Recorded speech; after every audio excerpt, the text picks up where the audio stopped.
on the road to Chicago for All-Star Weekend. We'll be live from Navy Pier, and you can join our audience. You might just catch Dwayne Wade, Trae Young, and many other special guests who will be swinging by our set. The Navy Pier is located at 1000 East Grand Avenue. Please dress warm. It's going to be 14 degrees, Paul, on Thursday. Oh, my goodness. This going to be outside? I don't know, man. At the pier?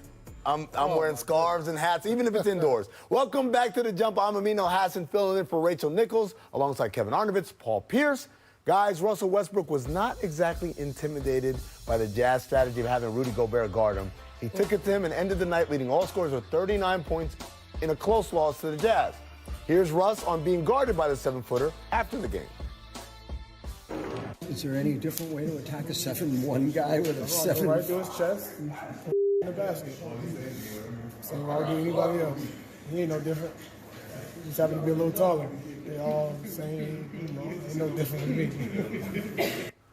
Paul, did you like the idea of the Jazz putting Gobert on Westbrook? No, I do not, and I'll tell you why. Because just the other night, when he got switched off on Anthony Davis, he consistently drove him for layups all night to the tune of 41 points. So even though Gobert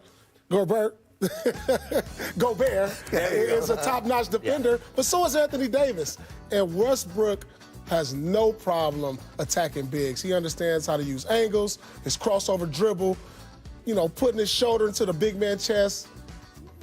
Man, he's playing his best basketball for the Houston Rockets that he's played all year long right now. This is what the deal was all about. Them getting rid of bigs was about things like this, right? Right. I mean, look, Rudy Gobert's effectiveness is inversely proportional to his distance from the rim, right? Like, the minute you get him in space, he's not really Rudy Gobert. He's a guy who can't move his feet as fast as Russ Westbrook, right? Like, I mean, you've kind of neutralized his Gobertness and all of its fullness. Now he's just a guy who's on roller skates against one of the quickest guys to play in this league. Yeah, the funny thing to me is this was reminiscent of what the Warriors did in 2015 against the Grizzlies. Remember, they put Bogut and they put him on Tony Allen because Tony Allen's a non-shooter. The difference is Russell Westbrook is much more dynamic of a ball handler and a driver than Tony Allen was. For instance, he can dribble.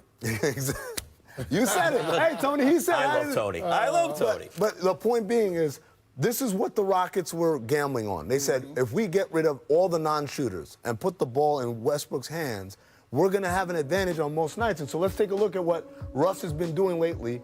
In his last 14, he's been killing because the ball's been in his hands a lot more. He's been averaging just under 33 points and shooting far less threes than he was in the first 30 games of the season.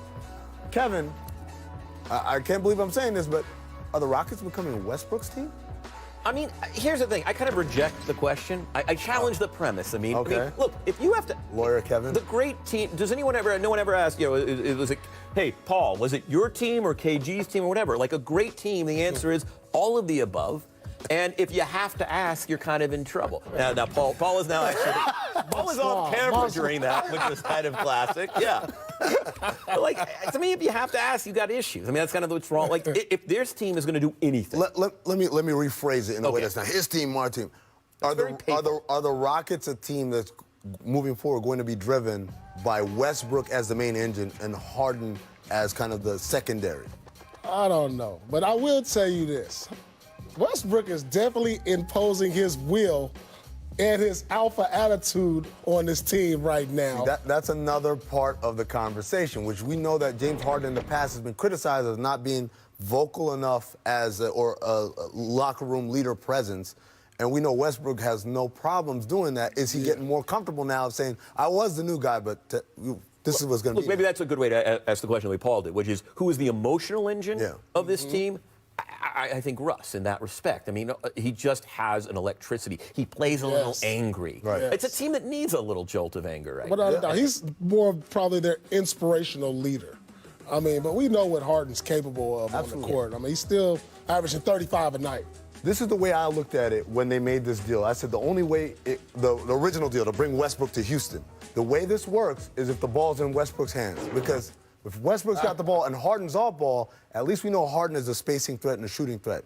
The opposite is not true. If you've got Westbrook sitting in the corner and Harden driving, they're not as good. I mean, the numbers are good, but at the end of the day, they got to win some ball games. Yeah, I mean, they're doing it. They do. And here's the thing. You know what's interesting about Westbrook? Yeah, he's taking fewer threes. You know where those shots are going?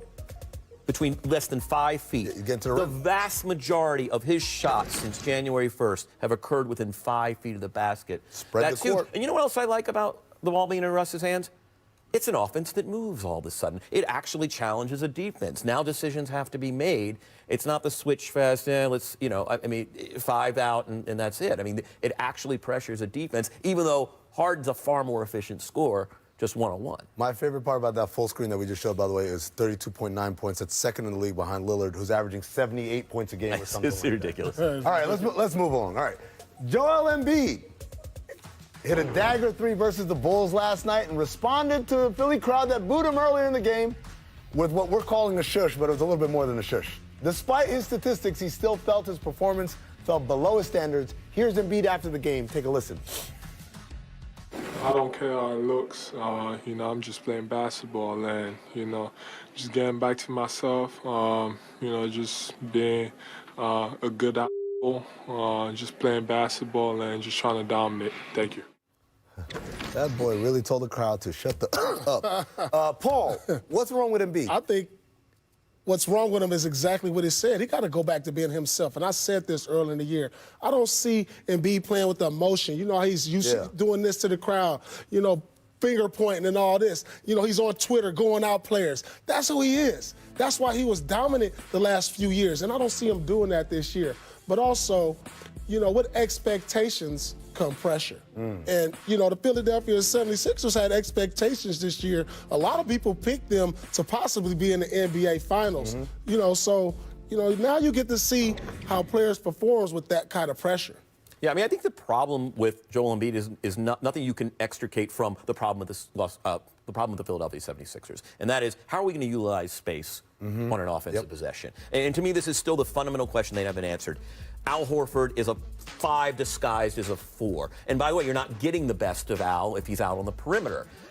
Ben Simmons is a guy who needs a ton of space on the floor in order to work off the dribble and be the attacker that he actually is. Unfortunately, you have a low post player and a high post player. I mean, it's just, to me, Embiid's problem is not individual. Right. He is an ingredient of a larger, and they still have time, by the way. I mean, the Sixers still have a little time, not as much as they used to, but they have some. It's interesting because on the jump on Saturday with Rachel Nichols and Tracy and RJ, Draymond Green was a guest, and he talked about the Sixers struggling and underachieving this year. You look at Philly, a couple of our guys just went there. That's a team who's supposed to be competing for a championship. And, their season hasn't been that great. Now, can they get better? Absolutely. They got so much talent, and I think it will. But, that's one of the teams that jumps out to me that should be having a lot better season. And, maybe they can pull it together. I hope they can. So I want to have a conversation about pressure there. He talked about pressure. You guys talked about pressure. Paul, people think of you as you and KG and Ray Allen, and that was the best times of your career. Obviously, you won a championship. But there was a time before that when you were young Paul Pierce and you guys got to the conference finals. What was the difference the next year after that when the pressure was everyone knew you guys were a team to beat in the East? Well, expectations. I mean, when you're flying under the radar, if you have a good game or a bad game, nobody really takes notice. But now it's like they expect you to perform each and every night, to be at the top of your game, or the team to be at the top of their game. And then when you don't meet those expectations, you could go into a funk. Now you have Instagram and Twitter, and you can see people bashing you, talking about you in the paper, and players get down on that, and they can lose their confidence. It's funny, I'm listening to those boos from Philadelphia, and you're like, what's going on here? The answer is, for 5 years, they were playing with house money. And guess what? The house money is gone. Now you're just playing, and it's Philadelphia, and they're insane. It's really quick. Is there any part of this that we give him for his hand injury, for his finger injury, that could be bothering him? I mean, I think it's a combination maybe of injury, maybe of the system in Philadelphia being broken. Like he said, he's floating on the perimeter. We know Joel Embiid could be a dominant inside force, but I personally don't like the combination of him and Horford at the 4-5. Right. I believe that Tobias Harris at the 4 will be their best lineup for not only Embiid, but for Simmons also. As well, absolutely. All right, coming up, the Bucks and Clippers both have really strong rosters, but who has the better team? We'll discuss.